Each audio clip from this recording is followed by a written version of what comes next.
Most welcome everyone. कैसे हैं आप लोग? स्वस्थ हैं और मस्त हैं, है ना? और आशा है कि केमिस्ट्री पढ़ने में मजा भी आ रहा होगा, आनंद भी आ रहा होगा। देखो बेटा, फिर हम लोग एक यूपी बोर्ड के बेहतरीन क्वेश्चन के लिए आमने सामने हो रहे हैं। इस वीडियो में बेटा हम लोग दो क्वेश्चन की चर्चा करेंगे और दोनों क्वेश्चन एक एक नंबर में बहुत ही इंपॉर्टेंट है। यानी इस वीडियो में भी 3 नंबर पर चर्चा होने वाली है। एक नंबर, एक नंबर, एक नंबर, पक्का? अब आप जरा ध्यान दो, ये सामने जो आपको दिख रहा है कोलराउस का नियम, ये क्या है बेटा? अनंत तनुता पर किसी विद्युत अपघट्य की चालकता क्या होगी? तो जब अनंत तनुता होती है तो धनायन और ऋणायन पूर्णतः स्वतंत्र हो जाते हैं। उस धनायन और ऋणायन पर किसी का कोई आकर्षण या प्रतिकर्षण बल कार्य नहीं करता, वो स्वतंत्र भ्रमण करने लगते हैं। ऐसे में अगर विद्युत धारा प्रवाहित की जाएगी तो धनायनों का विद्युत चालकता ऋणायन से पूरा फ्री है और ऋणायन की विद्युत चालकता धनायन से फ्री है। उसके आकर्षण बल का इनके ऊपर कोई प्रभाव पड़ने वाला नहीं है। तो ऐसे कंडीशन में क्या होती है? तनुता अनंत मान ली जाती है कि डाइल्यूशन इसका इनफाइनाइट डाइल्यूशन है कि नहीं? अनंत तनुता मतलब इतना डाइल्यूट कर दीजिए कि धनायनों और ऋणायनों के बीच का आकर्षण बल क्या हो जाए? शून्य हो जाए। ऐसे कंडीशन में धनायन और ऋणायन दोनों की चालकता स्वतंत्र रूप से अपना योगदान देते हैं और विद्युत चालकता क्या होगी? मोलर चालकता क्या होगी? धनायनों की मोलर चालकता और ऋणायनों की मोलर चालकता के योग के बराबर होगा और यही कोलराज का नियम है। क्लियर? तो क्या कहेंगे इस कोलराज के नियम में? जरा देखो क्या कहा गया? अनंत तनुता पर, अनंत तनुता पर किसी विद्युत अपघट्य, किसी विद्युत अपघट्य, विद्युत अपघट्य के धनायन, विद्युत अपघट्य के धनायन व ऋणायन, धनायन व ऋणायन पूर्ण स्वतंत्र होते हैं, पूर्ण स्वतंत्र होते हैं, पूर्ण स्वतंत्र होते हैं और उनकी विद्युत चालकता, उनकी विद्युत चालकता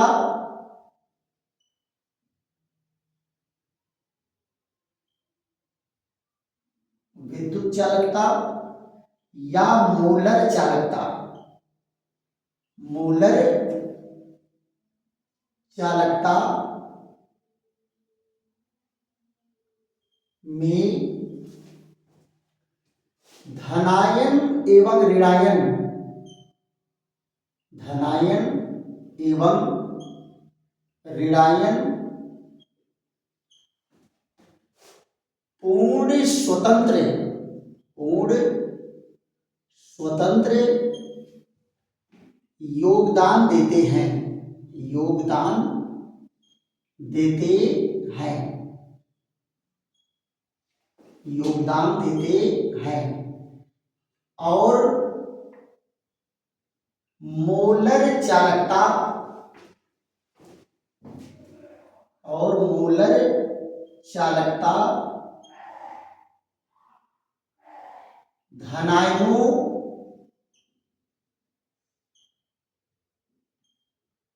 की मोलर चालकता और ऋणायनों की मोलर चालकता, ऋणायनों की मोलर चालकता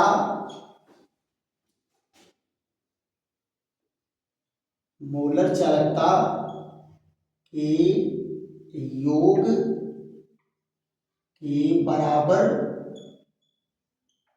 होता है।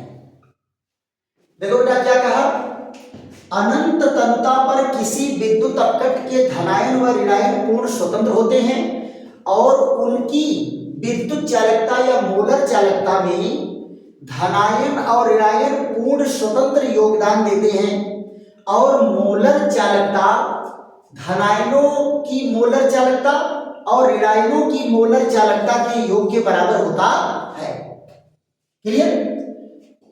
इसका फार्मूला क्या होता है बेटा, यहां देखो, ये अनंत तनुता पर मोलर चालकता किसका, ए और बी का, क्या होगा बेटा, ये V पॉजिटिव मोलर चालकता धनायन की, अनंत तनुता पर मोलर चालकता धनायन की, और V निगेटिव ये क्या होगा, मोलर चालकता अनंत तनुता पर ऋणायन की। ये है कोलराश का नियम। इतना ही लिखेंगे और एक नंबर आपको मिल जाएगा। ये देखो बेटा क्या है, V पॉजिटिव क्या है, धनायनों की संख्या, धनायनों की संख्या है V पॉजिटिव, या धनायनों के मोलों की संख्या, मोलों की संख्या है। और यहां देखो V निगेटिव क्या है, ऋणायनों की संख्या या मोलों की संख्या, मोलों की संख्या है। इनका एग्जाम्पल जरा ले लो। जैसे मान लो Al2SO4 का थ्राइस है, ये आयनित होकर के क्या देगा, 2Al3 पॉजिटिव और 3SO4 2 निगेटिव। तो इसकी मोलर चालकता क्या होगी बेटा, ऐसे जरा देखो तो, मोलर चालकता Al2SO4 का थ्राइस अनंत तनुता पर क्या होगा, यहां देखो 2 और अनंत तनुता किसका, Al3 पॉजिटिव का, प्लस यहां 3, ये क्या होगा, ये अनंत तनुता किसका, सल्फेट का, मोलर चालकता। तो यहां पर क्या होगा, V पॉजिटिव बराबर 2 और V निगेटिव बराबर 3। ये इस तरह से ये मोलर चालकता प्रेजेंट की जाती है। अगर बेटा केवल कोलराश का नियम पूछा है तो कोई जरूरी नहीं है कि आप ये दीजिए। अगर एग्जाम्पल के साथ समझा रहे हैं तो बेहतर है। एग्जामिनर आपकी कॉपी में केवल ये फार्मूला ढूंढेगा, ये फार्मूला दिया है कि नहीं दिया है, और अगर ये फार्मूला दिया है तो फट से नंबर देकर के वो आगे बढ़ जाएगा। पक्का? ऐसे ही बेटा आ जाती है क्या, एक पॉइंट है लवण सेतु। ये भी जो है लवण सेतु क्या है, ये आता है 2 नंबर में। किसमें आता है, 2 नंबर में। इसको क्या कहते हैं, साल्ट ब्रिज। क्या कहेंगे, साल्ट ब्रिज, लवण सेतु। लवण सेतु क्या होती है बेटा, यू शेप की, यू आकार की कांच की नली होती है। यू आकार की कांच की नली होती है, कांच की नली होती है, जिसमें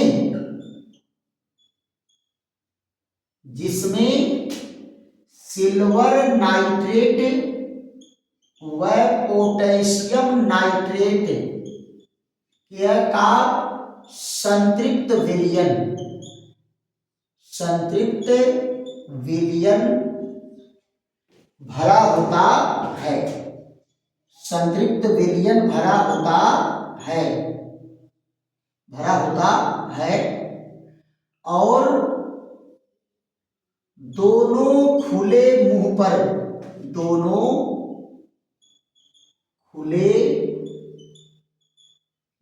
पर रुई का कार्क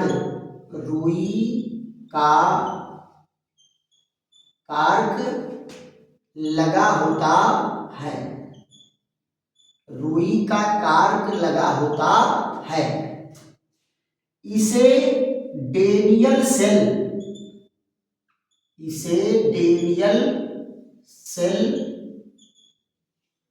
के दोनों अर्धसेलों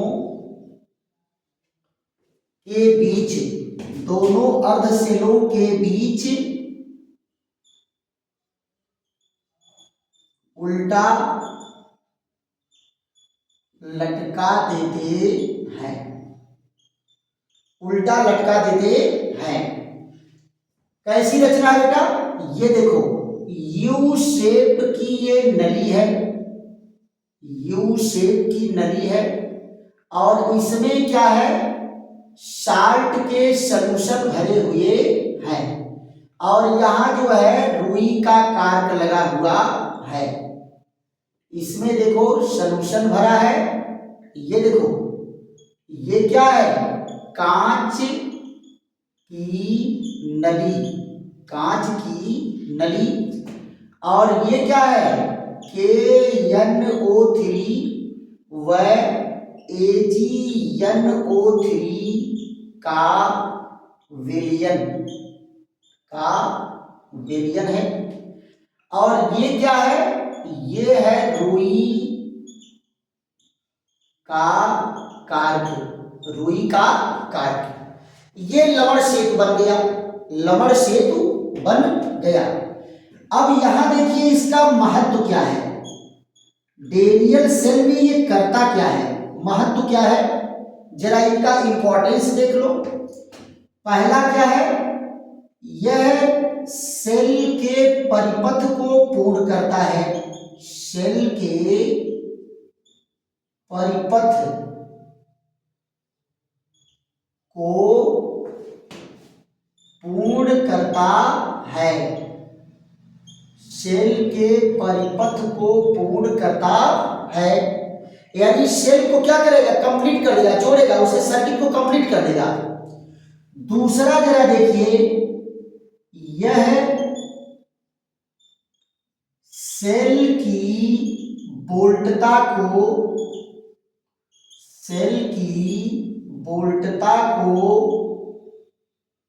गिरने से रोकता है, सेल की बोल्टता को गिरने से रोकता है। ये देखो ना, ये 3 नंबर के क्वेश्चन है। 1 नंबर का क्वेश्चन कोलरास का नियम 1 नंबर में आएगा, लवण सेतु क्या है ये 1 नंबर में, और लवण सेतु का महत्व क्या है ये 1 नंबर में। ये 3 नंबर के क्वेश्चन है और 3 नंबर के क्वेश्चन 3 के तीनों इंपॉर्टेंट हैं। ऐसे ही बेटा एक क्वेश्चन कहीं से उठा के पूछ देता है और आप लोग सोचते हो कि ये आया कहां से है, ये तो हम पढ़े ही नहीं है। तो एक पॉइंट पर आप लोग विशेष रूप से ध्यान देंगे और ऐसे ही बेहतरीन वीडियो के साथ हमारी आपकी मुलाकात होती रहेगी। और अगर बेटा समझ में आ रहा है तो खूब इसको डायरी में उठा करके नोट भी तैयार करो, और तैयार करने मतलब क्या है कि लिखो और तुरंत याद कर जाओ, लिखो तुरंत याद कर जाओ, क्योंकि अब बोर्ड पेपर में बहुत ज्यादा समय नहीं बचा है। ऐसे ही बेहतरीन वीडियो के साथ हमारी आपकी मुलाकात होती रहेगी। चैनल का नाम याद रहना चाहिए क्या, राधेश्याम केमिस्ट्री वाले, और नारा क्या याद रहना चाहिए, एवं 90% हमको जाना है। क्लियर? चलिए तब तक के लिए विश्राम। थैंक यू, धन्यवाद।